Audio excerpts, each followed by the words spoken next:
Welcome back to the Marvelous Chats. This is episode 76 of the podcast. On this week's episode, we're going to be talking about the D23 Expo that went on. Everything Marvel, everything Star Wars. Very exciting podcast here. So if you guys don't know, we do this live every Sunday afternoon at 5 o'clock on the East Coast. So if you want to watch us live, pop on over to the YouTube, youtube.com/Marvelous Chats. You can also find us on Spotify and all their audio listening devices wherever you get your podcasts. We're there to listen. So today on the cast, we have Finto, we got Zaber Wolf. Let's bring him in. What's up, boys? Yo! How you guys doing?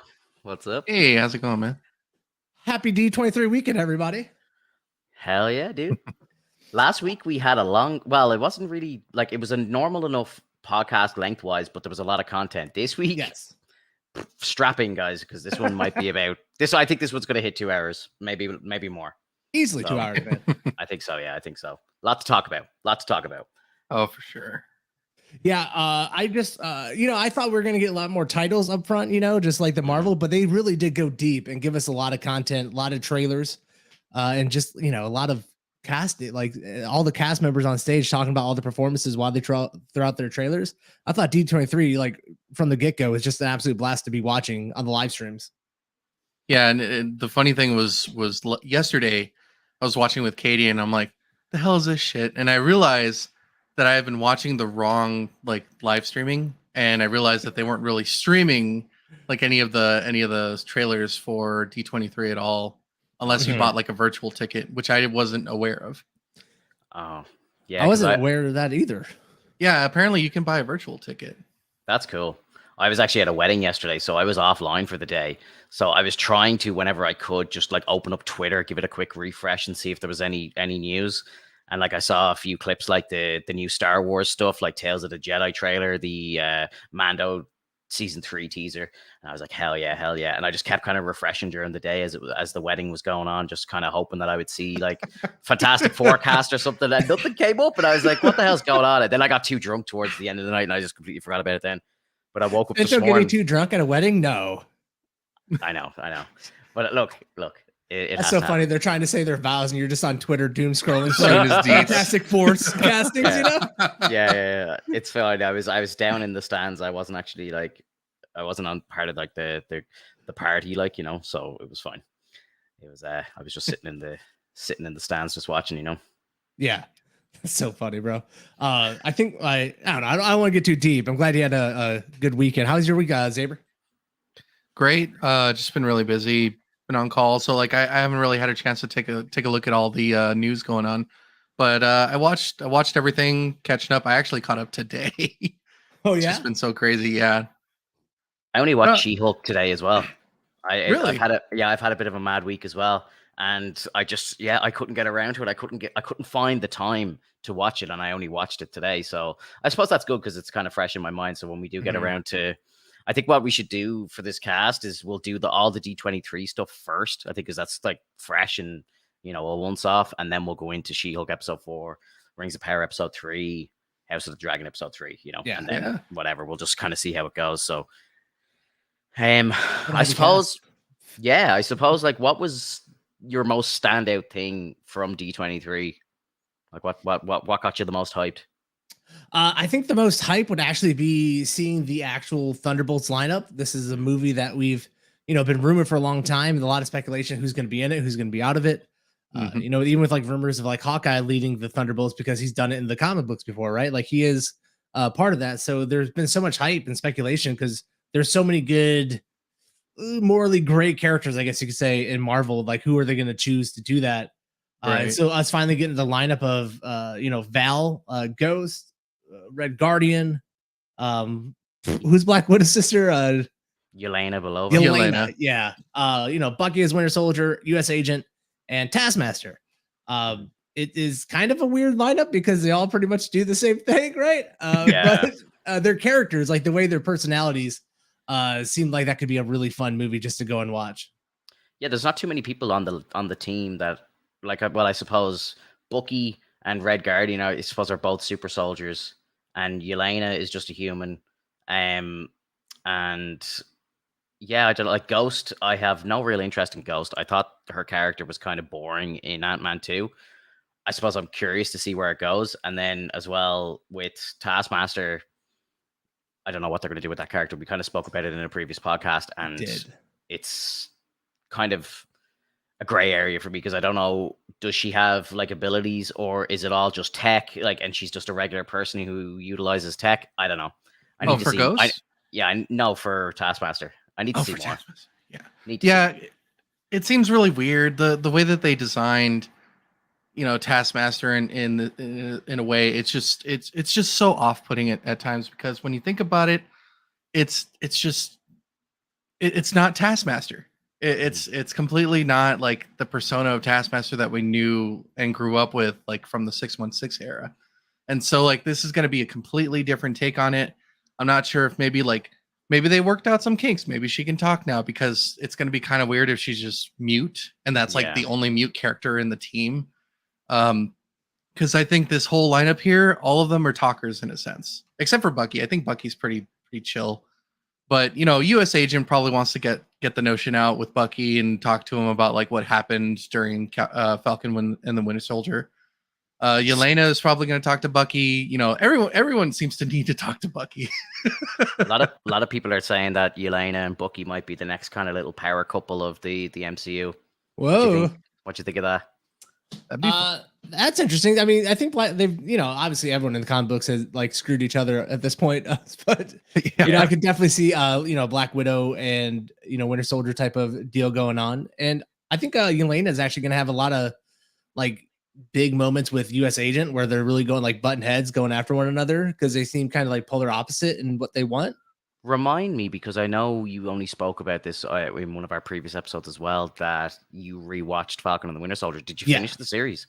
I did finish this series. It was fucking awesome, dude. Like, I am a huge fan of Captain America and as Falcon, and I think Bucky was amazing in it. And I am a huge fan of US Agent, and I thought they were all like just such great characters that I'm really excited for them to be back. Remind me, did US Agent, did he actually take a serum by the end of the show? Is he superhuman or is he is, isn't he? Yeah. I was trying to think, did he actually go through with it or not? I couldn't remember. Yeah, that happened like kind of 2 episodes before the end of it. He found like a vial on the floor. He picked it up. He did it. And that's like kind of why he went, crazy and killed someone with his shield. Because, they always talk about how the super serum brings out the worst, and people were like, exaggerates your personality. And like, he just kind of raged out. So him and Bucky will be fairly evenly matched, like power wise and stuff. Then I suppose. Yeah, that's why there was that huge fight scene when they were getting the shield from him, with Bucky and Falcon, and they were taking the shield away, and it was so good, dude. Because like Bucky was kind of getting his ass kicked because like he's not used to dealing with like a super soldier, he's used to like having all the power, and then like he's just getting knocked around by this dude. Yeah, and the struggle that comes with taking that serum.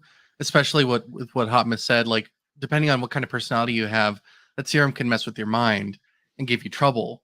And so that's the whole spiel with US Agent, is that he's basically like, he feels like so empowered that he needs to take on every single job possible. He feels the burden on himself. And that's why like the ultimate part about it was like during the trial when he's like, I did this for you guys.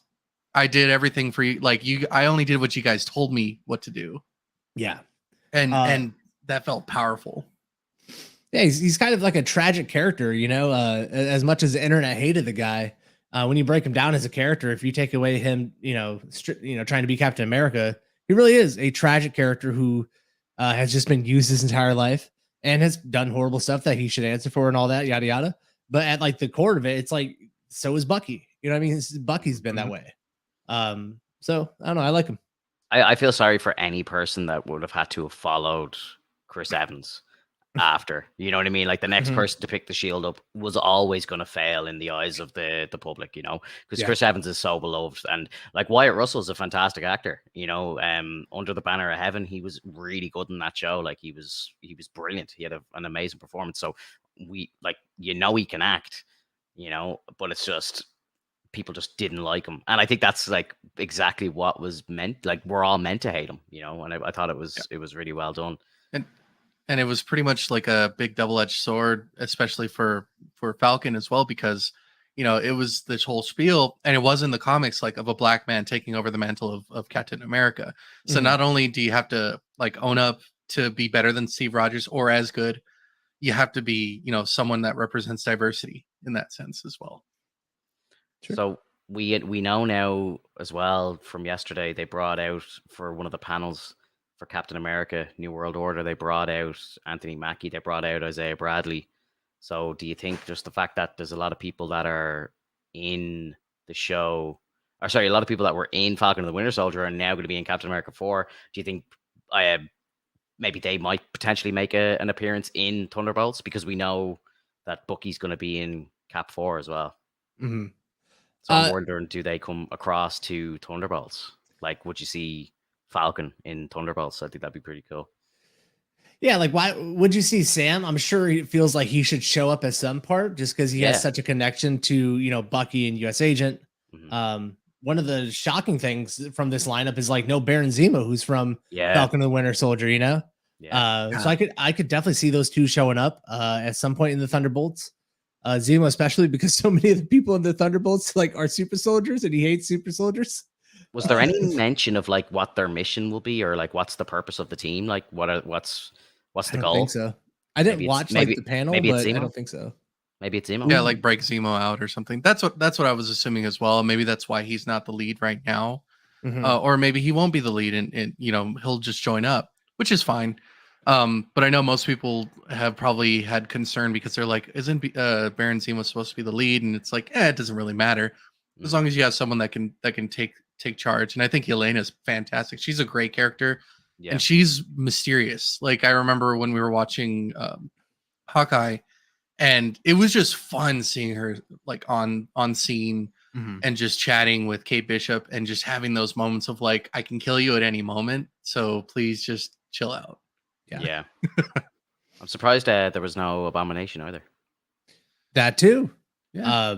I kind of feel like that's why they added the Red Guardian, is because he's kind of like, he's not like a Hulk, but he's a big bruiser who's kind of like funny and dumb, right? Yeah. And that's kind of like a Hulk-esque role in terms of like a script. Imagine US Agent and Abomination having a conversation. It's like, oh, you were a military dude who took a serum and it didn't go right. It's like, hey, me too. Except mine turned me into a rage monster. Well, even with Red Guardian, like they both have a shield. They both have like the super soldier serum in their system. They're both gonna have that conversation of like, my shield is better than yours. Yeah, I wonder, like, is US Agent going to have another shield? Because remember at the end of the series, he made that really shitty shield and it just broke straight away. Like, I wonder, will he get a proper shield? Or I suppose you can't get, like, an actual shield, but maybe he'll have a shield made out of adamantium. Imagine. That'd be interesting. That'd be so crazy. Yeah. Alex, what was your favorite part? Do you have it? Was yours Thunderbolts as well? Or have you got something else? No, it was Werewolf by Night by far. Dude. Like that was the coolest fucking trailer I had ever seen. I was like, yes, it's like so old school. It's like the suspense and like, and I love that. I just love all that. Yeah, and it just like huge Grindhouse vibes, right? Remember that old Quentin Tarantino movie from like 2008 or something like that? Yeah. Yeah. So exciting. I saw that trailer straight away and I was like, this would be something. Like I was actually quite shocked that Marvel are actually putting this out, because again, obviously we'd heard about it for a while, didn't have any kind of clue what it was going to be about. I heard it was going to be in black and white, so I wasn't shocked by that. But just like some of the clips that you saw in that trailer was like, people like just like killing monsters, and it looked quite graphic and everything. I was like, Jesus, like, this is pretty out there for Disney Plus. And again, I think it's them slowly kind of taking baby steps into the rated R stuff, getting ready for Deadpool, getting ready for Punisher, all that sort of thing, So it's going to be interesting to see how that one is received by the general public, And we don't have to wait long. There was a pretty like right around the corner, right? It's next month, it's in like 5 weeks time. I think it was a very clever move by them to make that a black and white film, because you can like get away with a lot more blood and stuff like that in black and white that people really aren't going to register with. But I'm like the most stoked about that outside of the Thunderbolts, just because it feels so campy. It feels, whenever you hear that kind of record scratch or whatever, or that sound of old movies come on, like it just does it for me. So Werewolf by Night is going to be huge. I'm not the biggest horror person just because I haven't, spent time watching horror films. But I'm definitely pumped for this one, man. Yeah, me too. For me, and I think it might be a bit of an obvious one, but for me, Charlie Cox coming out on the stage for Born Again. Of course, it's pretty epic. Like, we got to see the new Daredevil logo, and it's got the big red double D on the logo and everything. So it's kind of going back to basics nearly. And Charlie, like, on stage, was kind of talking about how he was so happy to be back at it, and he feels like he started it so long ago, but they're starting again, and it's like proper Born Again stuff. Like, it's great. And obviously Vincent D'Onofrio was on stage with him as well, which was fantastic to see the two of them together again. And he was speaking. I was watching an interview with him as well. He was talking about how nice it was to actually be on She-Hulk and get to work with her. The interviewer asked him, if you had, like, just any person that you could bring over cameo into your show, and he mentioned She-Hulk, get her to return the favor, which I thought was kind of funny. But then I heard him say in another interview that, like, the light-headed, like, the kind of light style of Matt Murdock that he's playing in She-Hulk, he's like, this won't work in my show. You know what I mean? Like, so he knows that he's having fun now in She-Hulk, but it's going to get serious, which I'm so, like, it's a sigh of relief for me, because I was kind of worried a little bit that, maybe they are going to Disneyfy it a bit, like, but I think what he's saying, it gives me hope, and then as well, Vincent D'Onofrio was on stage twice yesterday because he was on for the Echo show as well. So that was kind of cool that they brought him out on stage just to kind of solidify that, yes, he will be actually in that show too. Yeah, the Daredevil stuff was, like, really great. I know they actually showed a little clip of him and She-Hulk that people, like, loved. Him and She-Hulk have a little bit of heat between the two of each other, so maybe she does pop on over to New York to see our boy Matt. Yeah. But I'm totally pumped for them to go with a serious tone. One of the things I don't like about She-Hulk is just how, like, ABC, primetime TV it feels like. So if they could, but I love the She-Hulk character and I love the way she plays her. So if they are able to bring a little bit of that over and make her, like, a little bit more serious, like, I would love to see She-Hulk showing up in Daredevil. It's going to be awesome. Like, I am so pumped that we're actually getting more Daredevil. Seeing the two of them on stage again really was kind of, like, just fun. Something that I am on record here on the podcast saying I did not think was going to happen. I totally eaten my words on that one. I did not think Disney was going to do that, and it's just fun. I'm glad I was wrong.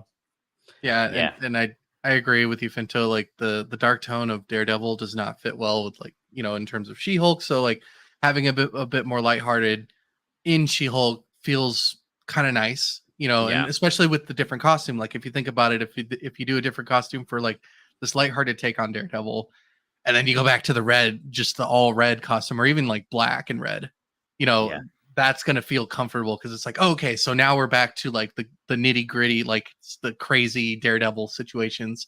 Yeah. And I'm excited. And I think it really works well when you have these, like, human characters dealing with all these, like, basically ground level issues.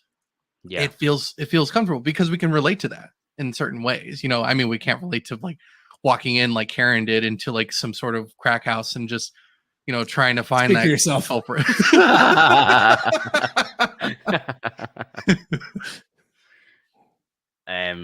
What do you think of Namor on stage as well for the Black Panther 2 panel? Ooh, that was exciting, man. Like, he as an actor, as a person, just seems so incredibly happy to be there. That, like, his spirit, I was like, dude, I'm gonna love watching this guy in the MCU, and being part of everything. He just, I don't know why, bro. He feels like Namor, even outside of character. I don't know what it is, but he has a presence. Again, it's Marvel doing what they do best and just casting the best people for the job. Yeah. It's crazy. Also, they had the director of Black Panther 2, Ryan Coogler. I'm saying his name right. I didn't realize, but he's actually doing Ironheart as well. Yeah. So he was on stage twice then, and they introduced the villain of that one, which is going to be the Hood, which is interesting as well. I don't really know much about him. I'm so bad on Ironheart knowledge, bro. Like, yeah, I think he's like he's magic, right? He has, like, magical powers, so that'll be kind of interesting. Magic versus tech. Yeah, and they're trying to say, like, they're like, oh yeah, this is the first time we're gonna see magic versus tech in the MCU. I'm like, did we just miss an Endgame? Like, are we just skip the entire beginning of Infinity Wars? Like, what is this, man? Yeah. Get out of here. Absolutely. I just looked up the hood, and it shows him with a pair of guns. So hopefully, if he's magical, then hopefully those are magic guns. I think he's got. I think he uses both. Yeah, I don't know. Probably. I mean, you got to think about it, especially when it came to Werewolf by Night. Swamp Thing is in DC Comics, whereas Man Thing is in Marvel. So, like, yeah. Oh, they're so bad with one another, man. Like it's really embarrassing. Like so many creative minds, and they just all rip each other off. Yeah, like with DC, it's like it's Slade Wilson, and for Marvel, they're like, "What's our answer to that?" Wade Wilson. Yeah, like that. Like literally, I don't know if I think I've told the story before, but like the idea of Wade Wilson of Deadpool was actually like pitched to Stan Lee, and Stan laughed and said, "That's just Slade Wilson. Let's just call him Wade Wilson." And that was like it was literally like we are just ripping the piss here at this stage. Like, I would love that if all these like comic book people would always get off and go to the bar and like tell about the stupid shit that they did their job to rip each other off. You know, like you're not gonna believe the bullshit we just pulled. You guys are gonna love it. I mean, but that's it works. Like if you think about it, most like even video game companies, they'll rip off other video games that did successfully, and you know it works out because then you're like, okay, well, what kind of kinks can we work out to make it even cooler? Because Slade is fucking awesome. Slade is like a perfect killer. He's fucking cool. Like he's like straight talker. He's very menacing.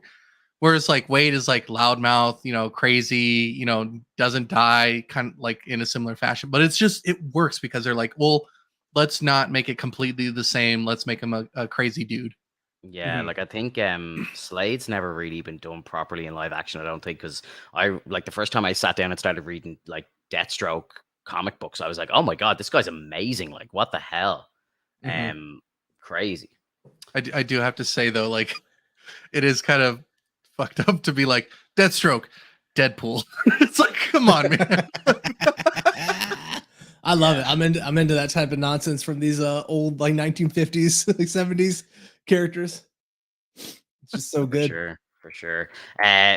What did we think of Secret Invasion, the trailer? Oh, I fucking loved it. Crazy. Dude. Yeah, it was really good, dude. Man, Sam Jackson. I think we have been missing Sam Jackson in the MCU ever since Captain Marvel. We really only had like a cameo or two from him, and even at that, like even back in Civil War, he wasn't even in. So getting more Sam Jackson in the MCU is always a plus for me. And I thought the trailer looked fantastic. The whole espionage. I thought it looked like just shot so well. It looks like a movie. It really feels like the Disney Plus shows. Like they're getting better and better in terms of the budget and how they're shooting stuff. Because this thing looked awesome, bro. That last shot of the trailer where he's back in his Nick Fury jacket and he's got the eye patch again, but he's got the goatee this time, like the long one. Like I'm in, man. Yeah, no, it looked fantastic, dude. Yeah, and I'm super excited based on the fact that the trailer didn't really show us anything. Yeah, it was just people walking. The only thing we saw was Don Cheadle as Rhodes. So like we know that Rhodes is part of it, but like we don't know how many cast members are actually going to be within the show itself. And I'm really excited to see like who pops in, who ends up being a Skrull, who doesn't. All that's going to be such cool. Emilia Clarke looked really different. Like she didn't look like herself at all. No, which I gotta give props to her. Like she's not like The Rock where he looks the exact same in everything that he's in. At least she'll cut her hair, she'll change her hair color, she'll she'll go out, go over and beyond. Like, and yeah, I respect it. I respect it a lot because like she could easily just fall into that typecast, just the beautiful blonde or whatever, like and do nothing else. But fair play to her.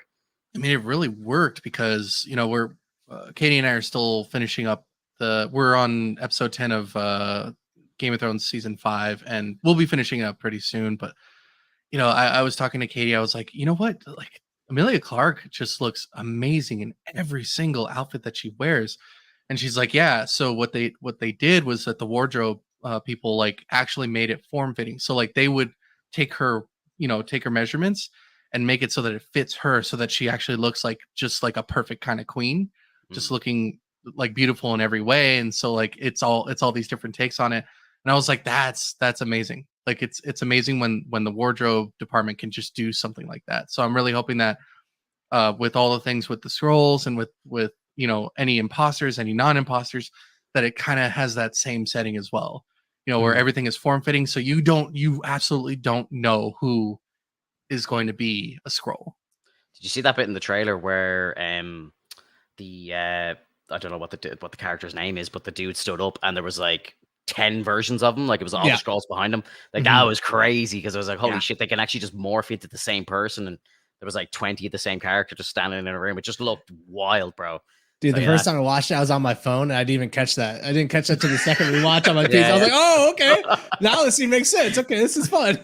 Yeah. Like I think it's going to be a bit of a, put your phone in another room. Like we need to pay attention to this one because like I think it's just going to be a bit like mind bending. Like Gotta Yeah, watch and it at I'm quarter excited speed. for Amelia Clark. I hope it actually takes off for her because I feel like she's been getting like screwed over by these huge shows where like she was in the biggest TV show of all time and then like kind of ended bad, so no one liked her. She had a great role in Star Wars and no one liked the movie apparently, and so like that went nowhere for her. And so finally she lands in the MCU, and I hope her character takes off. A lot of rumors about who she is that I think are probably pretty correct, but yeah. hopefully that character kind of sticks around for a couple movies and such because I enjoy her as an actress. Yeah, absolutely. Another thing I wanted to talk about was just to move on to a little bit of Star Wars very quickly. Like, I don't know if you guys watched, but there's like a Tale of the Jedi trailer released and Mhm. Mando teaser released as Yes. well. Both were fucking epic in my opinion. Yeah. And then as well, we're already very hyped for Andor.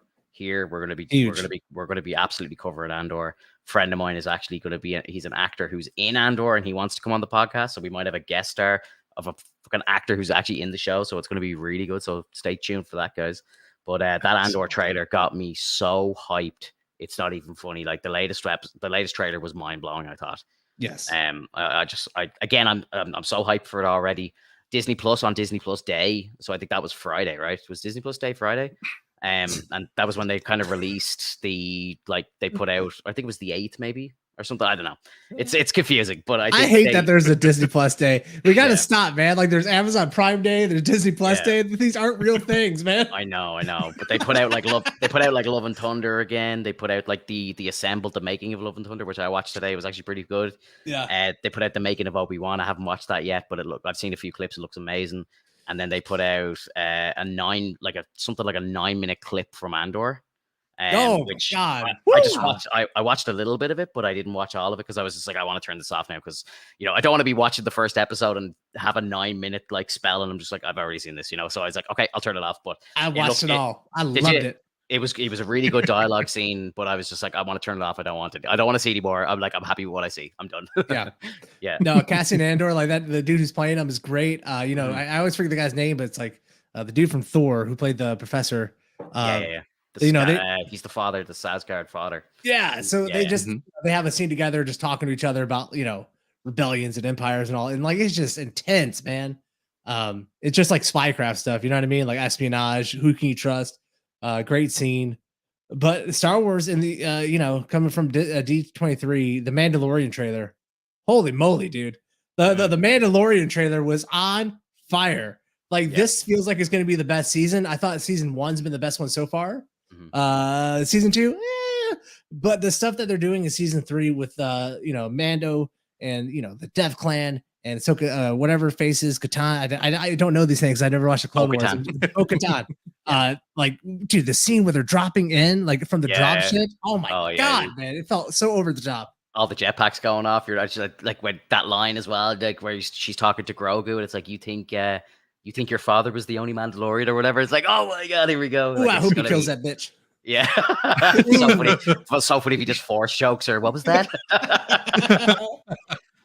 Man, she's so rude. So excited. I'm so excited for that shit, bro. It's going to be absolutely amazing. And like Tales of the Jedi, for anyone who may not know, it's an animated series. I think it's 6 episodes. They're going to be like short, little like 20-minute, probably 15-20-minute animated episodes. But so some of them take place around the time of the Clone Wars. Some of them take place before the Clone Wars. So you've got story of Count Dooku when he was a Jedi, when he was good, and you can kind of see in the trailer, if you watch the trailer, he's kind of starting to snap a little bit.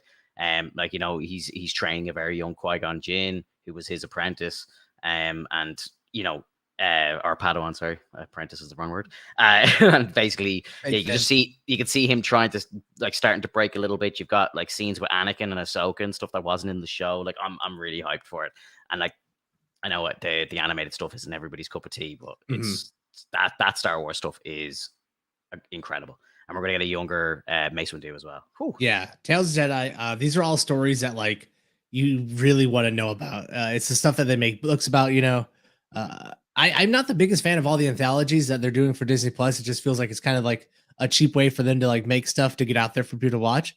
But there's something about this that feels so good because I want to see stuff about a younger Count Dooku when he's, with training Qui-Gon and stuff. Like I want to see those stories, and there's no way they're going to do a whole series about Qui-Gon and Dooku. That's never going to happen. So like being able to get these little shorts to show the stories about these Jedi is like I'm down for it, man. It's so like, it's right up my alley. Yeah, Absolutely. For sure. Like I would have to say in terms of all the trailers going on, I like Mandalorian season 3 was the biggest hit for me. I am excited for Andor. I'm actually excited for that special guest, hopefully. I would love to talk to someone that's been on set before, and get like the whole spiel. Yeah.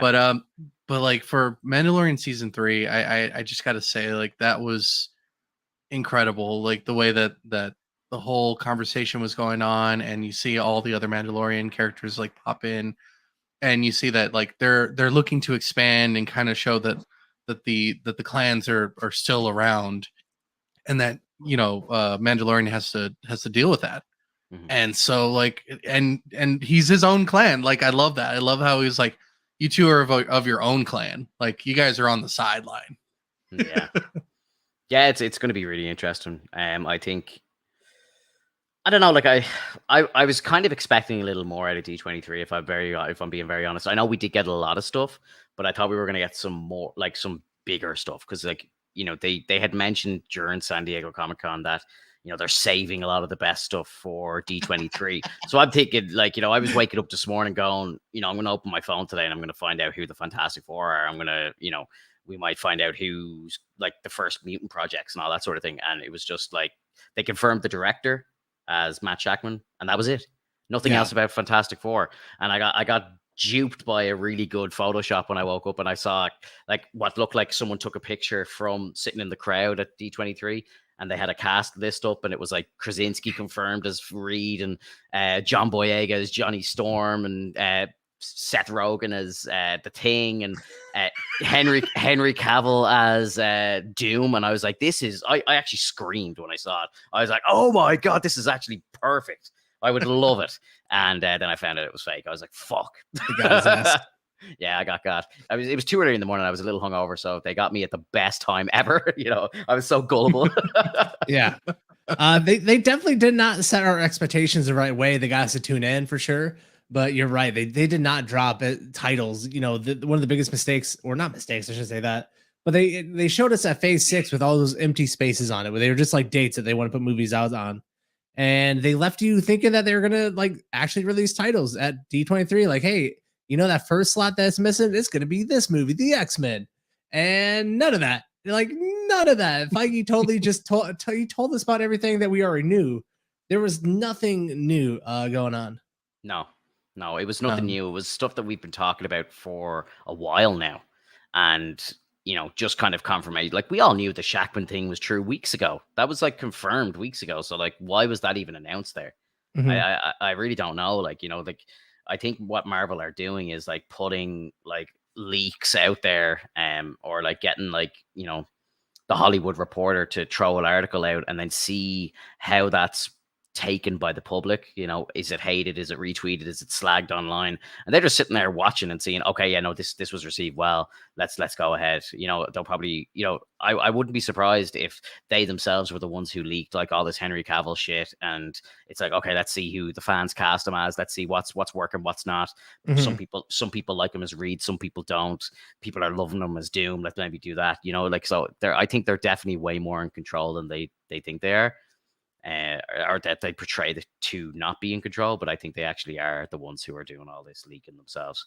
Oh yeah, of course. And I think, although it was a bit of a letdown that they didn't have a lot to talk about in terms of like Marvel news, I think it's a good move on them, because I have a feeling that we're going to be seeing more trailers very soon, especially because, after Werewolf by Night, maybe there's going to be a hint to something after that series is over. I know She-Hulk is going to be ending in like only a few more weeks. And I think there's going to be some like plenty of things to talk about in the future as well. Mm-hmm. We have 5 more episodes of She-Hulk to air. And then, and then we'll have Werewolf by Night. And then I think like 2 weeks, maybe 3 weeks after that, Black Panther 2 is in theaters. So there's lots going on. It's crazy. Oh, man, like, yeah, it's wild. What do you think of did you see the so just before I say anything about it, but we're all caught up on She-Hulk, right? Yeah. So we've all seen episode 4. They launched after episode 4. I couldn't watch it till today, but they put out like a kind of mid-season sneak peek or something they called it online. I don't know if you saw it, and it kind of showed a bit more footage of later on in the season, what's going on and stuff. What did you think? What did you think of that before we go into kind of fully breaking down She-Hulk? Ooh, I did not see the mid-season thing, I don't think.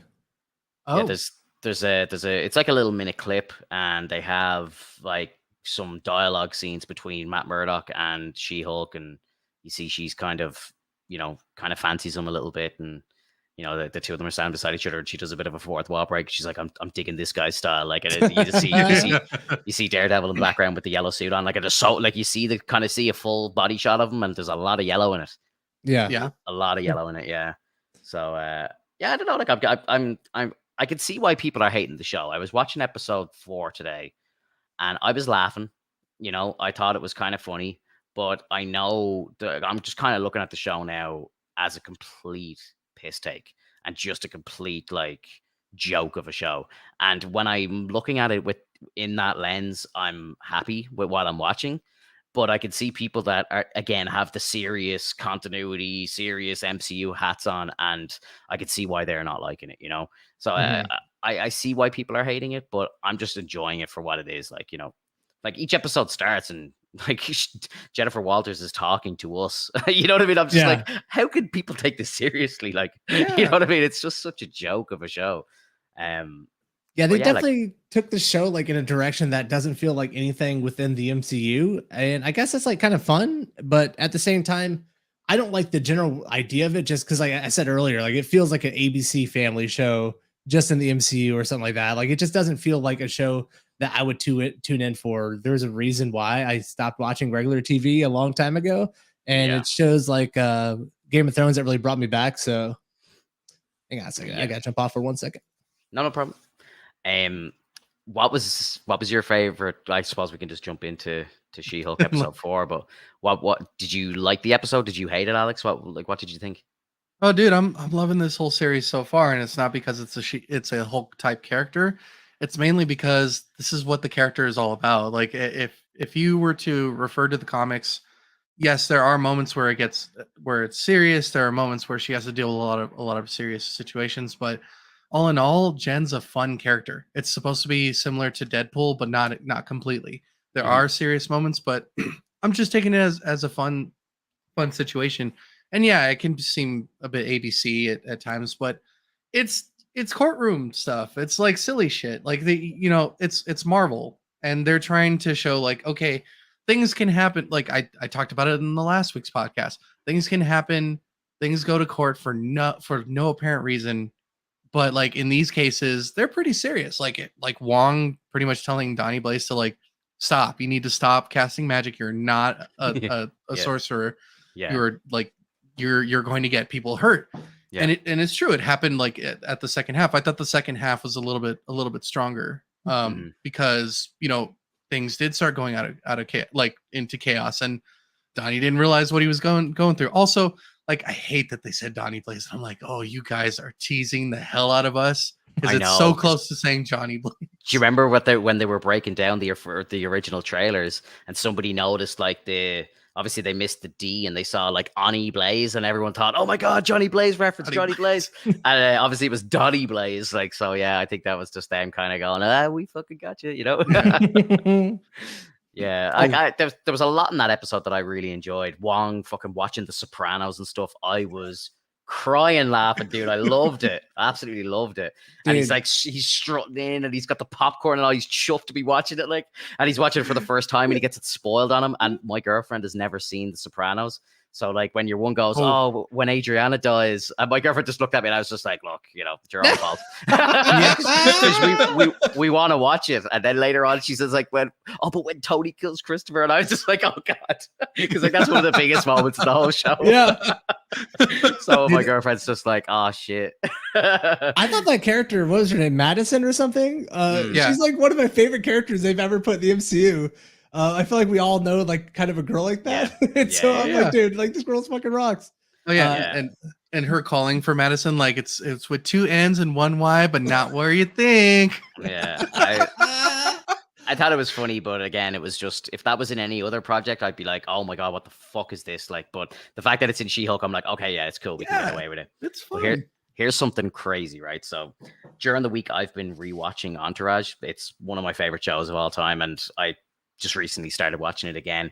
And there's a character in it. I don't know if you guys have watched Entourage, but there's a character in it named Billy Walsh. And he's just such an incredible character in the show. And the actor who plays him, I'm like, I haven't seen this guy in anything in years. I'm like, what the hell's going on? So I went on to IMDb and I looked up his profile. And I swear to God, it's the latest project that he's in is episode 4 of She-Hulk. And I was like, what the hell? I was like, how weird is that? Like, again, I haven't thought about the dude for years.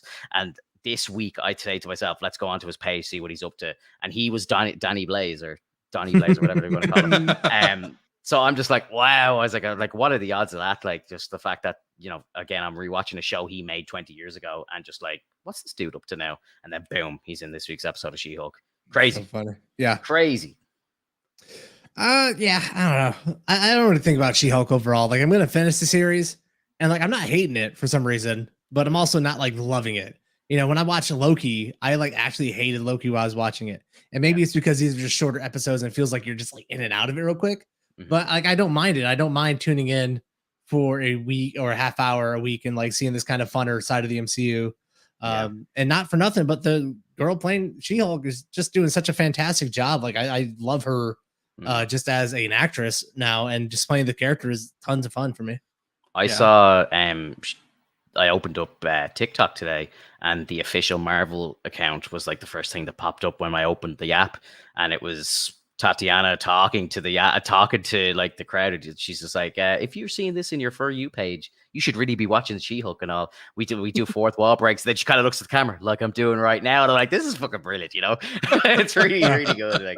Like she's playing the character perfectly, I think. And I think that this show is going to have a much better rewatch quality, kind of like your experience now with Falcon and the Winter Soldier. And I think now, just due to the fact that we know we have US Agent and Bucky, I might want to go back a little bit more now and rewatch that show. I heard as well that Bucky is going to have long hair in Captain America 4. Whoa. And I'm like, what? I'm thinking to myself, like, that's really weird, because like he has short hair in the Thunderbolts poster that they just released. He's obviously got short hair in Falcon and the Winter Soldier. So like, is there a crazy like time jump to Captain America 4 or something? I don't know. Yeah, very strange. Very strange. That was a weird piece of information I read today, and I was just like, it kind of put me off. I was like, what the hell? Like, why would he have long hair? I was just thinking we got to do something with this costume, because he's had like the same look for like 4 movies now. Everyone else gets updated, but Bucky just has this like blue jacket and this like gold and silver arm. I like the gold arm sticking out of the jacket, though. I think it's really cool. And I thought it was a bit goofy when I first saw it. I think we I think when the episode aired first, we were kind of poking fun at it. I remember, like, do you remember, like, I think Hoffy were saying it, like, when he tore off his jacket to reveal the arm, and then like in the next scene, the jacket was perfectly like kind of seamed over and stuff. And it's just like, did you not just rip the arm off that jacket? So yeah, like, again, I think we need to just let some stuff go when you're watching this. You have to kind of oh yeah, I mean, it would be really cool though if we got to see the White Wolf costume in the future. I don't know why he would ever have it, but I mean, maybe they could figure something out. That would be awesome. Yeah, like that would be really good. Yeah, I feel like us not getting the White Wolf has been a disservice, because it felt like all things were leading there, and now he's in the Thunderbolts, and it feels like, maybe we're not gonna get there. And Wakanda Forever just feels like it's jam packed with Wakanda stuff, so there's no shot he's showing up there. Right. Yeah, like I wonder how Sam will react to Bucky being a member of the Thunderbolts. It's a good question, man, because we don't even know what the Thunderbolts necessarily are going to be in the MCU. but it seems like Sam would have a lot of contention with it. Yeah, for sure. They seem like a kind of an anti-hero group, right? So, Mhm. and Bucky and Sam have a really good relationship and kind of are, now I know obviously Bucky's history, like he is an anti-hero, if not a villain, technically. Like, so yeah, I suppose like he does fit in the team, but it's like, we've been watching since Civil War, we've been watching a whole redemption arc for Yeah. Bucky. And now it's like he's going to join the anti-hero team. It's kind of weird. It's like for years we've been kind of building him up to kind of make that turn to be an Avenger, be a hero, And now it's like, oh, actually, I'm just gonna go work with John Walker, the villain of the last season. Like, it's kind of bad. I mean, I guess it works though, because if you think about it, like Bucky does become Captain America at one point, but at this point, I don't think they're going to go in that direction. So why not put him in a different team? Yeah. And in a team that like he's probably going to be aware of has similar issues as him. They've all had their moments of like, I could have been better, and now I'm screwed up, and now I need help in a situation. Like US Agent is screwed up. Like we all know that. We don't know if he's going to get any better, any worse until we see the Thunderbolts. And Ghost was screwed up for a while. She got fixed in Ant-Man and the Wasp. And like for Red Guardian, I feel like he feels washed up. So like I think this is all going to work out in the way where like these kind of guys are going to be like built up and be like, yeah, we're back on. We're strong again, I did not expect Red Guardian at all. That was a big shock to me in the lineup. I didn't think that was going to happen. Well, I was going to ask you, Finta, do you think that Yelena was like, can we bring my father? Yeah. I've got a maniac who might fit in the team. My dad.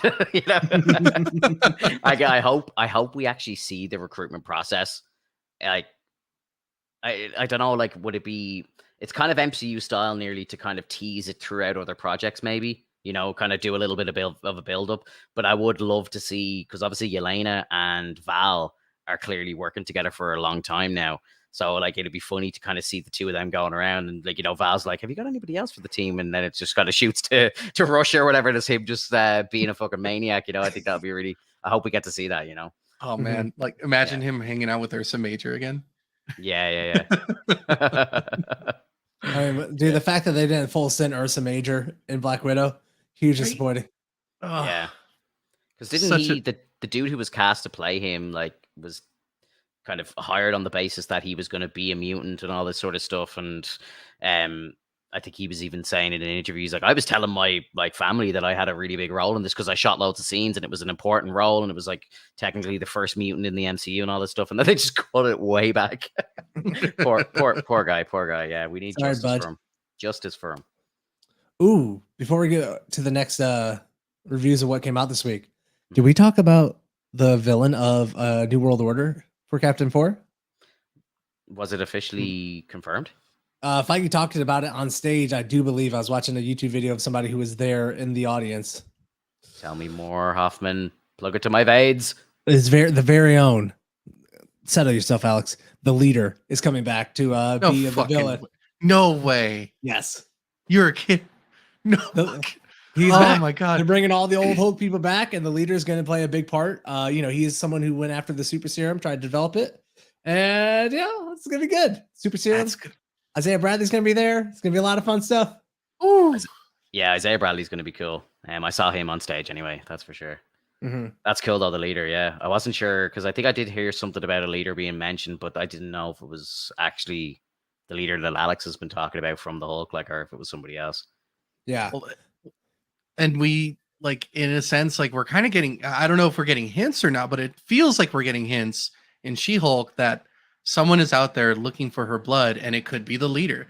Especially when we had that dinner date with Todd. Like, can we talk about that? Like, wasn't it so weird that Todd kept asking questions like, so what kind of powers you got? Are you invulnerable? Like, do you have super speed? Can you fly? Like, what? That was I saw someone breaking that down, and they actually showed, they put the clip of him talking in with a clip from episode 3 when she was getting attacked, and it's the same dude. So that's actually pretty much confirmed. One of the guys that goes on a blind date with her is one of the wrecking crew that was trying to abduct her, and then that's why he was asking all the questions about her indestructible skin. And it's like, what, adamantium maybe, so they're trying to figure out how to get her blood. That's 100%. Yeah. Mhm. And Yeah, it's that's tons of fun, but- bro. Like if they actually bring the leader in, if they make like the leaders a little group, which kind of involves like MODOK, right? Like all these like super geniuses and stuff. If they're sending that, MODOK possibly being in Quantum Medium, that all that kind of like, you know, is a subsect of Marvel that we really haven't seen too much of. Mhm. And I'd be excited for that to come around.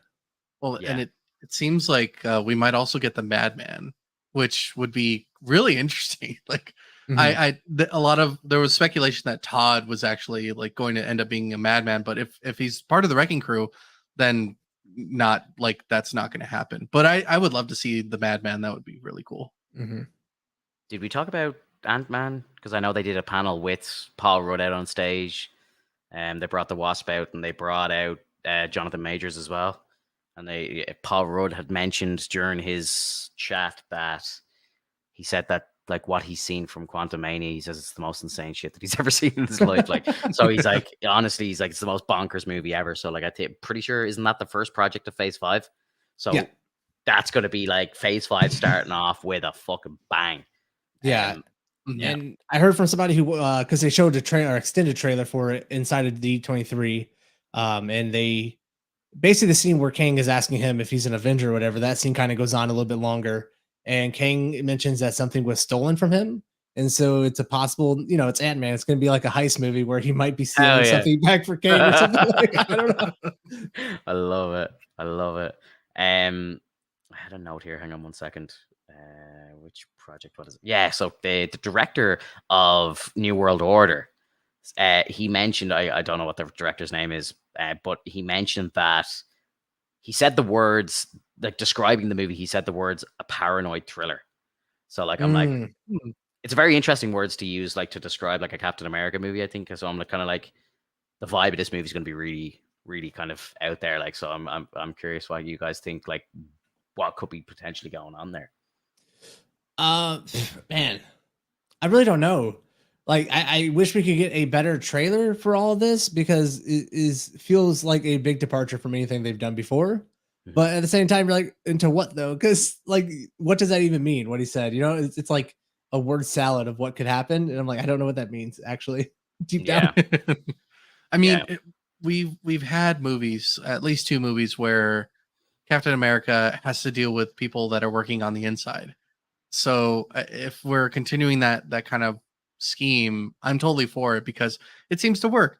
I love seeing stuff like that. I love seeing, you know, characters have been working on the inside since day one and like finally popped out because they're like, I got enough resources and I can take you down. And they get pretty close. Like I remember in Civil War, like it was getting really close to that point, and they had heroes beating up heroes, and it was nuts. And I'm hoping to see that again, especially because if it's the leader, he's obviously going to manipulate people. It's that's going to be so exciting. Mhm. I really hope it is the leader. Yeah, that'd be sweet, dude. Do you want to move into Rings of Power, or do you want to do House of the Dragon? I don't really mind which order we do it in. Let's go with Rings of Power. Rings of Power. I've never found a show I enjoyed watching so much that was so fucking boring. I don't know what it is. Yeah. Like I love being in this fantasy world, seeing like the magnificent cities and this just the shots look so extraordinary. And I love being in Middle Earth and being over in the other island they were. And then like the whole thing, I just felt like it was a fucking snooze fest, man. Like it's so slow. Dude, I stood up at one point watching the show and I kind of went over to my laptop and I started messing around with something. I can't remember what I was doing. But my girlfriend was like, why aren't you watching this? And I was just like, it was like a part with like the half foots or whatever you call them. And I was just like, I've no interest in these guys at all. I'm like, get me back to the orcs, get me back to the elves and stuff. Like I just like I find that storyline very, very boring.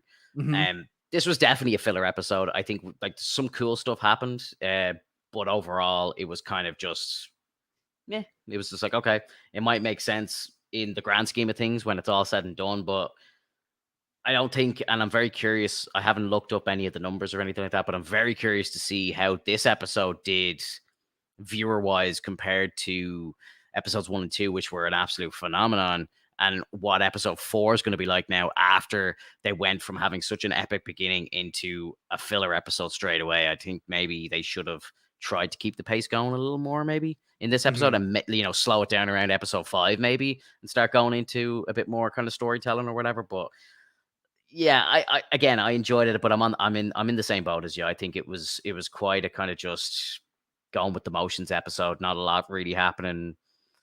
Some interesting dialogue between Gadriel and I think did we find out that one of the guys on one of the ships, I think my girlfriend said to me, is the dude, I can't remember his name, who chops off Sauron's finger and like ends the war. Yeah, like, that was a young yeah. So like I didn't catch that because again, my Lord of the Rings knowledge isn't too great, but I was like, oh shit, okay, so that's a young version of him. So I'm thinking in my head like this guy's a human man, so the timeline can't jump forward that much if he's kind of in his 20s already or whatever. So it's so weird. It's really weird. These characters are not supposed to be alive for like another couple thousand years or something, but here they are. Jesus. So let's just take it. It's just it's so odd. Like I was like, wait a minute, why is he there? Yeah. Like I haven't read the books, but at the same time, I'm like, this feels really off. Like like the time frame doesn't feel correct. Yeah, and I don't know if it's because it's like a jump or if that's maybe someone who is like an ancestor. Maybe he's an ancestor because all he does is hear the whispers of the words Isildur, Isildur, and like that could be the case. Like I'm trying to give it to the benefit of the doubt, but like it just seems like they're gonna try to jump and say like that's Isildur. No, Isildur, that is the guy who chops off the finger of Sauron from the opening of Lord of the Rings, the movies. And this is the correct one because his father Elendil is in also the guy, the captain of the boat, Elendil. He's also in the opening of Lord of the Rings, the movies, as his father. Like he's there too. Like when Sauron kills him. So like these are people who are just, and like, look, Peter Jackson did this too, where he put people alive and timelines together that weren't supposed to run together. So it's not new to the Lord of the Rings series, but it is kind of weird because in the cinematic form, we're breaking continuity, which I don't think Amazon really cares that much about cinematic continuity. But yeah, these guys are not supposed to be alive for like another 1,000 years. They're really shrinking the expansive nature of Tolkien's work and just how long everything takes to Sauron starts showing up, and it takes them 1,000 years, or whatever, to start rolling. And so they're shrinking that, but man, fuck, it's so boring. Like you said with the half of people, they're like, what the fuck is the so boring? Like, why do we have to spend 30 minutes with them every episode? It's the most tedious dialogue. Yeah, like the guy who like fell down or whatever, like that better turn out to be like Sauron or something like that. There better be a big payoff by the end, because if we find out that he's just like a nobody or something, or that story doesn't go anywhere, I'll just be like, what have we been watching this for? Right. And 100%. And I agree wholeheartedly with Hoffman on this, and the fact that Amazon also doesn't know how to flesh out stories properly, because I hate this jumping back and forth bullshit. I'm tired of it. Like I want to enjoy a story for what it's worth and take it to the fullest, and then like maybe you can ramp it up. Like of course the whole Galadriel thing, you can ramp it up to that point. You can ramp it up to other characters, but like I don't care about any of them now, because it's just jumping too far back and forth in between all these characters, and it's like it gets crazy, and then back to the Harfoots.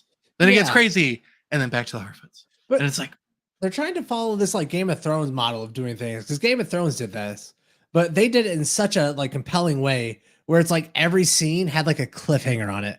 We were like, oh my god, I can't believe they left us there. But at least we get to get back to Tyrion because I need to know what the fuck is going on there. With this, it's like you get back to people who are just chilling. They're just relaxing. Yeah. They're like, yeah, okay, I'm in the city. Guess we'll pop over to the Half-Foots, and they, all right, cool. All right, now we're gonna hang out with these guys who are just in a orc camp, hammering away, no urgency. All right, back to the city. They're just chilling still, having a little like drinking at the bar. Like, there's no urgency, bro. Yeah, it's just there's no danger. Yes. Yeah. Who do we think the character is at the very end that walks in? Do you remember when the orcs are like chanting that name and they kind of depart or whatever? It looks like a human, like, or something. I didn't know who it was. Unless he's an elf. Yeah. Yeah. So, am I right in thinking in the history of the orcs and stuff, they're like, aren't they like they they're elves that have been like kind of manipulated by dark magic or some shit, or I can't remember, but yeah, they're kind of like old ancestors of the elves or something. Yes, you're correct in that. They're tainted and twisted. Yeah, Gotcha. yeah. Well, and then when do the Urukai get invented? A couple thousand years. Urukai really like, I believe, are like Sauron's like orcs that he kind of like makes out of magic and twists them. Yeah, they're his kind of like black Navy SEALs or whatever. Like they're kind of the top of the rage guys. Like, yeah. I'm looking forward to seeing, like, because again, I was thinking that we were gonna like kind of like what House of the Dragon is doing. I thought we were gonna start like kind of hopping through timelines and stuff, but maybe I don't know. I'm just confused now because those humans have showed up, and I'm just like, are these not like really important to the end of the show now? I don't know. Yeah, and like the humans in those bloodlines, they do live a while. It's just not as long as this timeline is, because Aragorn lives like a couple hundred years. Like he doesn't just die. Like he becomes super old. And Aragorn, comes from the bloodlines of these two guys who we saw. So I don't know what the hell's going on there. Well, and I would have to say that scene where Galadriel gets this, sudden epiphany of what that symbol means and how they're like pointing into the map. I thought that was the end of the end of the episode. Like I really did. Yeah, that was. Then it cuts to something else. They did that like 3 times in that episode. They faded to black, and I was like, "Oh, the episode's over." Then it just kept coming back. It was kind of like Return of the King for me. A funny story for you. So when Return of the King hit the theaters, my uncle brought me and my sister to see it, and he hadn't seen the other 2 movies, but he just wanted to take us out on a day. Like, so we were like, "Oh, could we go see the new Lord of the Rings movie?" And my uncle was just like, "Yeah, sure, why not?" Like, and he's my uncle's a real funny bastard. He kind of reminds me of like Jim Carrey or something, like, but he's just real kind of funny like that. And in the end of that movie, like the last kind of 40 minutes of that movie, they fade to black like 4 or 5 times, and you think the movie's over.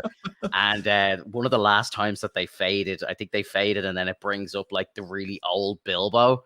And my uncle just like, it went quiet, and my uncle in the middle of the theater was just like, for fuck's sake, like as loud as he could, we're gonna be as old as this prick when the fucking thing finishes. Like, it was so funny, dude. It was so good. It's one of my favorite moments with my uncle, like ever. Like, it was just so good. That's hilarious, man. Yeah, but that's like how I was like kind of getting flashbacks to that, like, because it was like this episode just faded to black like 3 times or something. Yeah. And then they would just see, you'd be like, "Oh, it's the end of the episode. Nope, here's the Harfoots." Yeah. Nope. Yeah, I'm really. I thought the fight scene with the elf, right? That was fucking bad as shit. Yeah, that was cool, dude. When that dude like came up and like jumped over all of them with the axe to like chop down the top of it, like we need more action like that, please. Yeah, no, it desperately needs it. Desperately. I really hope episode 4 now kind of picks up, because just with like the show's not off to a good start with all of the kind of review bombing and stuff like that. So I think if it starts like really slowing down, it could kill it. It could kill the show. So I think next week, I really hope that it kind of ramps up again and gets going. Like, because if you think to episode 1, even we had like Gadriel fighting the like the snow dwarf or the snow like troll or whatever, like, and that was just fucking epic. We haven't really seen any like crazy action since that. So, I think it needs to speed up a little bit. Definitely. Yeah. 100%. And I know we are, people on this podcast who talk about wanting longer episodes. Maybe a little shorter. Maybe we don't need a 70-minute episode here. Yeah. Like, again, I don't mind. I don't mind long episodes of TV when there's a bit of everything in there. I don't want to watch an hour of like dialogue where there's not a lot happening. Whereas, like, there's hour-long episodes of Game of Thrones that you would watch, and it would be nothing but just like scheming and talking and stuff like that, and you're glued to it. You're glued to the TV. And like Sopranos used to be like that back in the day, like where you'd be sitting watching Tony in like a therapy session, and you're like, just like, you can't take your eyes off the TV. Like, and it's just, I don't feel like this show's doing that. So an hour feels long for this, or 70 minutes is like ridiculous for this. But if they started mixing it up, kind of like I really like the pacing of like episode 1, and maybe even like half of episode 2 was quite good. But they need to be bringing in a bit of action and some proper action and some better storytelling, I think. And then I don't mind the length of the episodes. But if they're going to do shit like this again, give me 40 minutes. I don't need any more than that. Right. Right. It's kind of like with She-Hulk. Like, I'm pretty sure Hoffman would hate the show if it stretched too long and nothing was really going on. Mm-hmm. So like it's perfect. Like, it's enough for Hoffman to be like getting close to that point where he's gonna hate it, and then he's like, oh, the episode's over. Okay, I guess it was decent. Yeah, I mean, like, I want an hour-long episode of something where when I get to the hour and they end it, I'm like, fuck, why'd they end it there? Like, there's so much more we need to do. Exactly. So yeah, we could dream. Yeah, look, I really do. I hope next week's is better. Just before we move on to our last topic of the night, which is House of the Dragon episode 3. Yes, I know it's like really late because episode 4 is airing in a few hours, but I just want to say massive shout out to everybody who's actually here live with us and chatting away in the chat. So yeah, I appreciate you. And if you're watching us on the replay, if you're listening to us on Spotify, thanks for hanging around. We really appreciate it. Yeah, and if like while you're watching, if you haven't yet, please subscribe. It'll help grow the channel, get us moving forward. 100%. Yeah, appreciate you all. Guys, let's go into House of the Dragon episode 3. Daemon Targaryen is a badass. that's the header. Like, you know, like, didn't even say a word in that final fight scene, and people are asking him, like, people are saying this dude deserves an Emmy for doing a scene where he didn't even speak. Yeah, no, it was epic, bro. Shit. It was epic. No, Matt Smith as Daemon Targaryen is like perfectly cast. He fully embodies like just this epic warrior who like he takes no shit. He takes all the chances he can. Yeah. And that scene was like really one of the funnest Game of Thrones scenes I think I've ever watched. And it wasn't like this huge epic fight between two armies, just like one dude. And it was just amazing, bro. Great direction. Loved it. One of my favorite episodes of Game of Thrones or House of Dragons I've ever watched. Right. Yeah. It kind of makes you wonder, like, had Morbius actually been a good movie, do you think? Like, come on, do you think there would have been a better scene for Matt Smith? I don't really blame Matt Smith for like the poorness of that movie, because I think up until it got a bit ridiculous, like I think his arc in the first half of the movie was actually really good. Yeah. But then after he kind of does the stupid dance scene and then, you know, starts going to nightclubs as a vampire to pick up women, like, and all, I'm just kind of like, this is getting fucking ridiculous now. But the start of the movie was great, and I just think it was the writing and the pacing of that film. It's not that's at fault. Like, Matt Smith is an incredible actor, and like this show portrays it perfectly. Like, he's incredible. Right. I'm in no way saying that Matt Smith did terrible in Morbius. I'm saying the movie did so terrible that it made Matt Smith look a little bad. Yeah. Did you hear that? Like, did you hear that during a House of the Dragon like panel that they were at, somebody like went to like a Q&A with the crowd, somebody said it's morbid time to him, and he was like, what the hell is that? He didn't even know, bro. That's my guy. Yeah, I love it. He's just like that project for him is just in the rear view, like he's done. Like, I'm like, he's done. Yeah. I also love the king in this episode, like, big time. I thought that the storyline with the king and, you know, when he was getting drunk and seeing all of his advisors around him, not trusting, just the paranoia that like is setting in for him. It's just so good. I thought the actor killed it. He's actually becoming one of my favorite characters in Game of Thrones, and almost like kind of feels like tragic in a way that I don't think I've ever felt sympathy for the king in any Game of Thrones show. I'm starting to like be very sympathetic for this character. Yeah. Well, yeah, because he's trying to continue his lineage, and he's trying to like keep things nice and comfortable. He's not trying to go to war. He's like, I just want everything to be fine, and nobody's letting it be fine. And he's losing fingers, bro. He just wants to chill, drink some wine, like, you know. He's just waiting for his son to come of age so he knows that the lineage will go on, you know. And that's one thing I wanted to make note of. So we just watched season 5 episode 9 of Game of Thrones, and you know, we're watching House of the Dragon, so we don't know anything about like any of the lore from the past.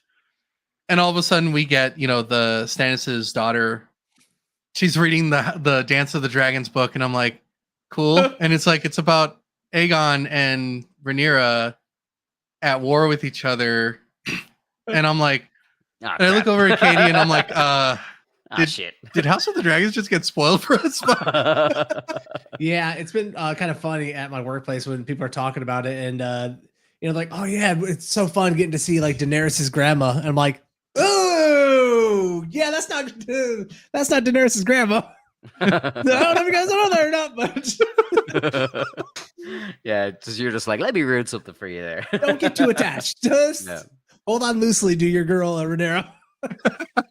Yeah, like it's kind of like we know she's gonna get recast, and I think that actress is doing a really good job. So it's kind of sad to see her go so quickly.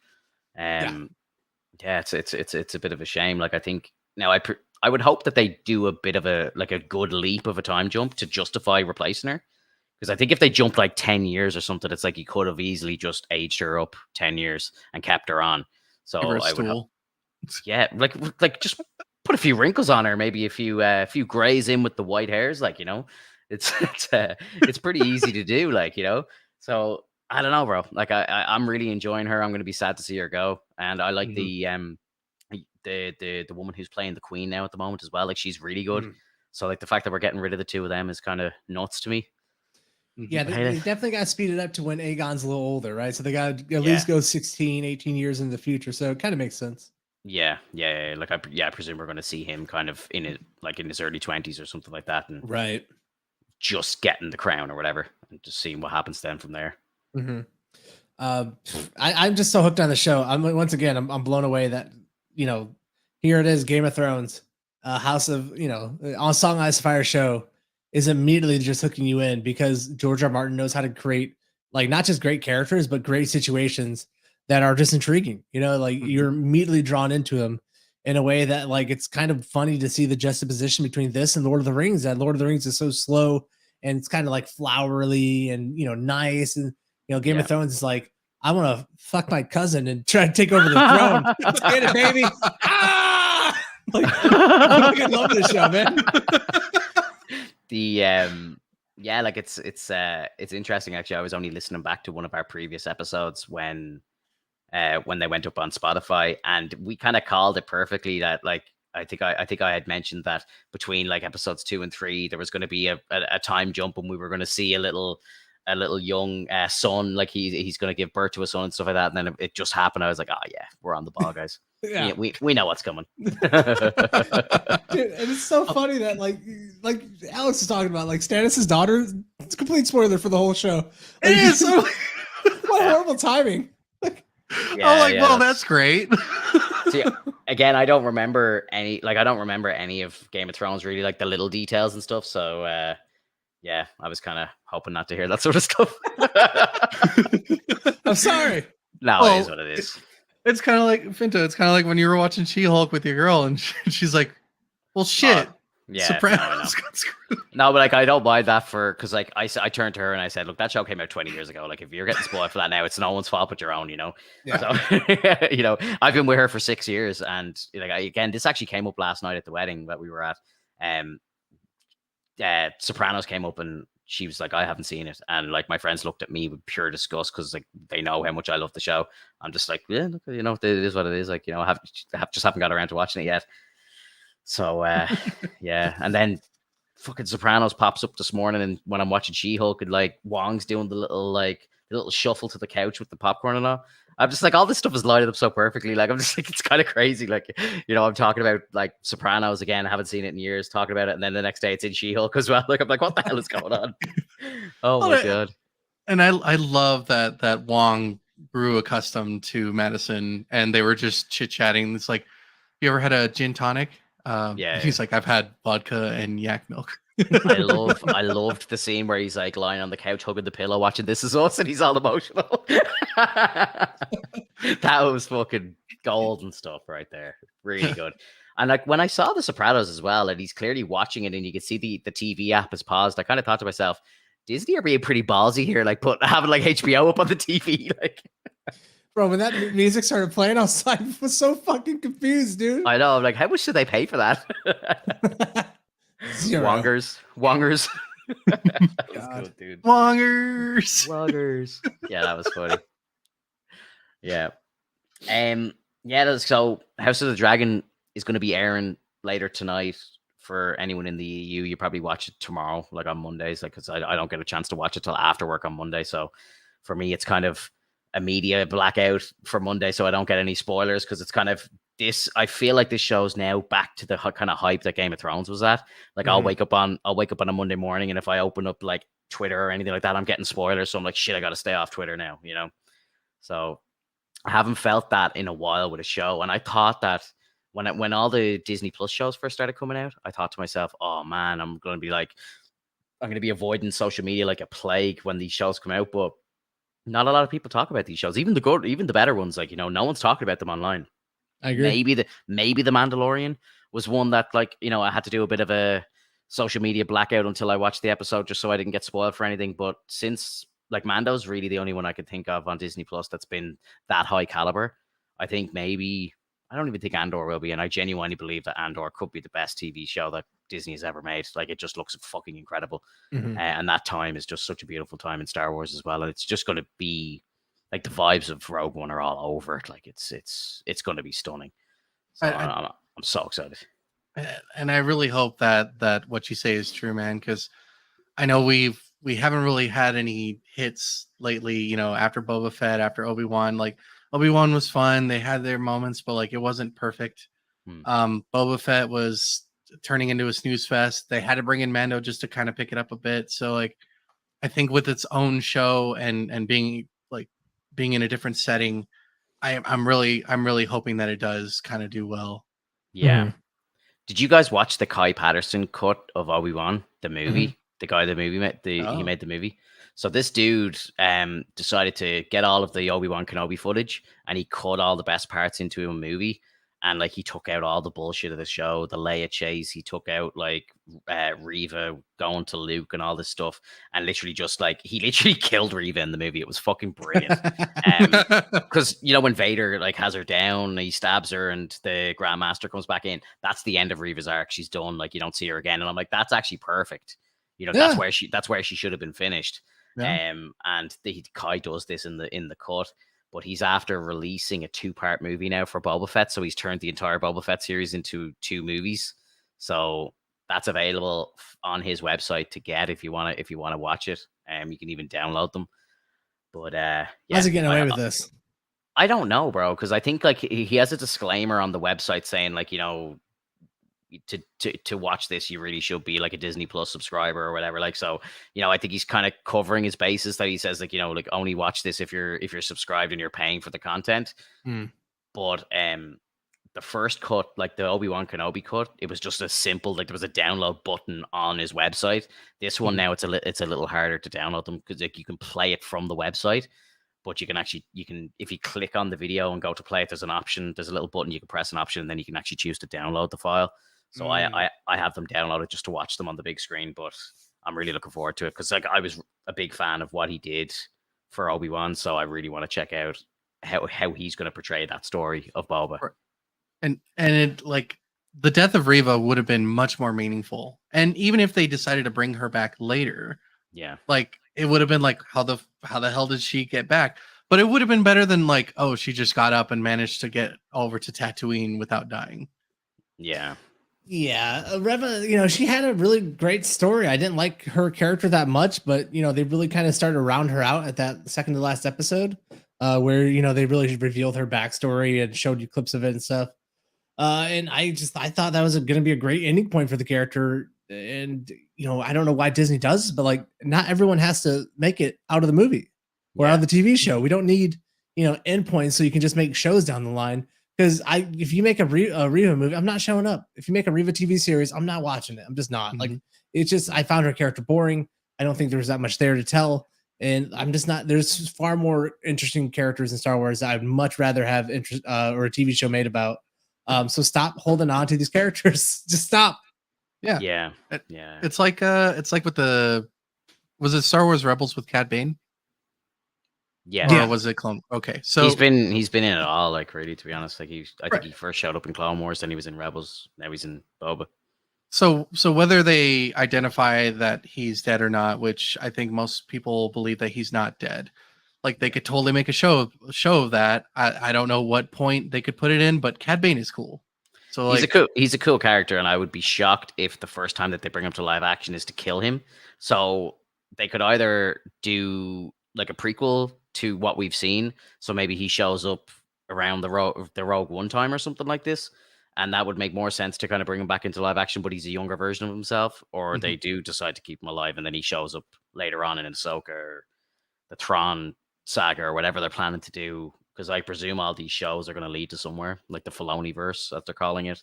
It's going to all lead to like Thrawn, I believe, and you know, what's the book called?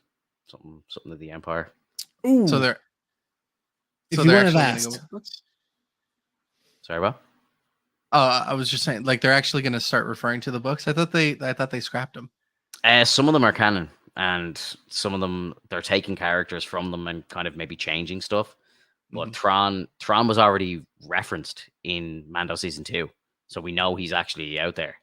Ahsoka says it when she's talking to thing, you know, tell me where Grandmaster or Grand Admiral Thrawn is. Like, tell me where he is. Like, so she's confirmed that she's looking for him. That's her mission. So, I believe was there a clip shown at D23? I'm kind of pissed off that people at D23 got to see content that we haven't seen. Like, there's been 2 like expos that they've shown Ant-Man footage for, and they still haven't released it to the public. It's kind of wild to be like, you know, like, show us the fucking Ant-Man stuff, please. Like, you know, like we deserve to see it too, you know, not just the people that are lucky enough to live close enough to the expos that they can go, you know. Yeah, that really annoys me. Yeah, I'll try. I'll be the guinea pig next year. I will buy the ticket thing and see if like the virtual ticket actually works and I can watch stuff. I didn't know you could do that. I'd nearly buy one myself just to watch it. You know, it's just expensive though, man. It's like $100. Like I went like God. I did a virtual ticket for BlizzCon. BlizzCon is like $35. So like $100. Come on, man. Yeah, that's at least insane. give me some swag. For $100, like I would want some sort of like care package sent out to me with some like merch or some shit like on top of that. Like, because to pay $100 to watch a live stream of something is outrageous to me. Yeah, outrageous. Well, and referring back to BlizzCon again, like I $35 for the ticket, and then if you go onto the store and you have your ticket available, you can buy like their gift package, and they'll send it to you. But it's like $50, so it's like $85 total. It's still cheaper than the damn virtual ticket. But then you're getting something at the end of it as well, you know. Yeah. Did you guys? Because I know on Friday, didn't they announce some gaming stuff for Disney? Yes. So, yes. Did you see the teaser for the Black Panther and Captain America? Hell yeah, dude. Video game. Hell yeah, that's going to be interesting. It's set during World War II with like a descendant of T'Challa or whatever. So it's not T'Challa's grandpa, I think. Yeah. Which is fucking awesome, man. Like, I would love to play a story because I know nothing about that, right? So that'd be a great story just to kind of experience for the first time. Yeah. I'm surprised that they didn't have any more like Spider-Man footage or anything like that, or there was no footage from Fallen Order either. I think Friday, from what I was hearing, Friday was at D23 was a bit of a fail. Because all these like leakers and rumor mills need to just shut the fuck up. Yeah. Like, well, there's so much stuff that we know is coming. Like Wolverine, there was no like new trailer or anything like that from that. There was no info from Spider-Man. There was no info from the Jedi Fallen Order 2. So like a lot of stuff that they were really expecting them to drop from Lucas Games and all that sort of shit, none of it came out, which is a bit shocking, really. Right, but we still have a lot of different shows that are coming up. The Tokyo Game Show should be coming up pretty soon, and we're also going to be having like the Video Game Awards. The Video Game Awards is huge for any sort of reveals as such. So I think in terms of video games, any of the small stuff, anything more Disney related, they showed like like they had the Mickey Mouse game. That was like kind of their big hit for them. But other than that, like I think for the main squeeze of like everything Marvel, like that's gonna hit Video Game Awards. Yeah. Like I think a lot of people were really excited for the Midnight Suns, for example, and then they realized what the gameplay was actually like, and then they're like, "Oh, wait a minute! Oh yeah, this is like a tabletop game or something." It's like, what? You know, it's hilarious, man. Like, because I was already aware that it was like an XCOM style game, and I'm still in it because I'm like, that still kind of looks pretty cool to me. I never really played much of an XCOM game before. I never played XCOM 1 or 2, but I've always been interested in trying it, and I'm like, okay, well, it's Marvel characters in XCOM style. Fuck it, let's do it. Yeah, I felt like that way right when I heard all the hype about this game and they were announcing like it's from the developer XCOM's. I'm like, why are people so excited about this? Like, people did not show up for XCOM. Like, there's a small dedicated group of people who show up for XCOM because they love that type of RTS gaming, like myself. But I'm like, dude, like, this is not an action-packed game. This is going to be you moving to Wolverine to a square and being like, click, go berserk. Oh man, he failed his berserk check. He's not going berserk. That sucks. He's dead. Like, oh my god! Imagine like an Iron Man challenge for that.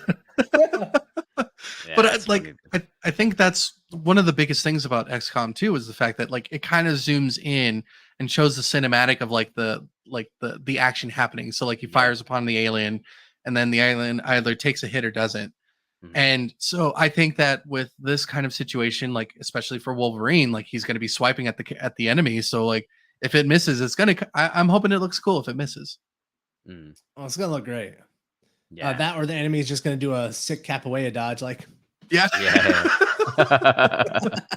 or he just stands there and it just says miss. Yeah. Just slightly move to the side, miss. I got a good laugh out of that, and then as well, like because who was I listening to? I was listening to somebody who was watching the broadcast live, and they were like looking at the chat when they were like talking about like Marvel Snap, for example. Everyone's just like, "What is this card shit?" And all, like, you know, it's like, give us actual games. Like, where's all the good stuff? Like, you know, so people just the general kind of public they weren't happy with day one. So, and I think, to be honest, day two. Now I don't know what's happening today. If there's more announcements today, there could be some stuff happening right now as we're live here. But day two was a bit underwhelming as well. Like we didn't get any Fantastic Four, no mutant stuff. So, you know, I was a little disappointed with D23, but overall, like, yes, if you write everything out in a list, okay, yeah, there was a lot of stuff there, but not a lot of it was like kind of jump out of your seat, like crazy to read news, you know? Yeah. Right. I think yesterday was really more about the entertainment side of Disney, and today is like all their parks and stuff. So I think all the announcements that are happening in terms of movies are over with. Because today they're focusing on like, hey, we're bringing new stuff to the Magic Kingdom. Get ready to do Encanto. Da-da. It's like, okay, that's fun. So I wanted to say really quick. I know we had already talked about the Thunderbolts, but Finto, just about 10 minutes ago, there was a confirmation from Marvel Studios that Zemo will be part of the Thunderbolts. Nice. Ooh. Yeah, that's cool. It felt weird that he wasn't on the poster.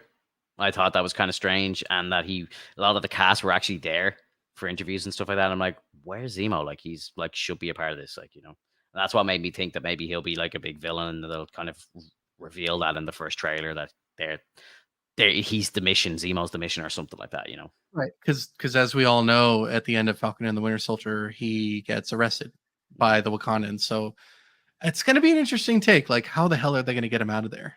Yeah, yeah. Maybe that's the whole premise. They need Zemo out of Wakanda, so they all got to head in. Fuck. Oh man, that would be crazy. That would be wild. Yeah. Is there any other news from the week, guys, that you kind of wanted to talk about? Or I think that's it. It was so back end loaded on D23. I don't think anything else really happened, right? Yeah, I can't think off the top of my head now, but I think that's it. Next week on the cast, obviously we've got House of the Dragon 4, Rings of Power 4, She-Hulk 5, and She-Hulk 5, I think they've confirmed, is going to have, it's the first episode with Charlie Cox, which is going to be fun for me anyway. I don't know how you guys feel about it, but I'm really excited. Hate Daredevil. No, I'm really excited to see Matt Murdock. But I know some people are afraid, dude. Some people don't know what's going to happen here. Some people are thinking that he's going to come in and be all PG and try to be funny, and it's like not Charlie Cox or Matt Murdock at all, like, you know. So he was PG. He was PG in No Way Home. What are you talking about? Like, I know. Well, look, this is just dumbasses online, but like, you know, unfortunately, there's like too many of them now. So, you know, they're starting to make waves, whereas before they didn't have a voice. Now they seem to be banded together. So it's dangerous for the brands. Yeah, guys, if you're new to the channel, make sure you hit the subscribe button. Throw a like on the video as well. Let us know in the comments if you're watching this on a replay. Let us know what you thought of D23. What was your favorite bits? And if you're listening to us on Spotify, just make sure you turn on the noti bells, follow the channel, all that usual stuff.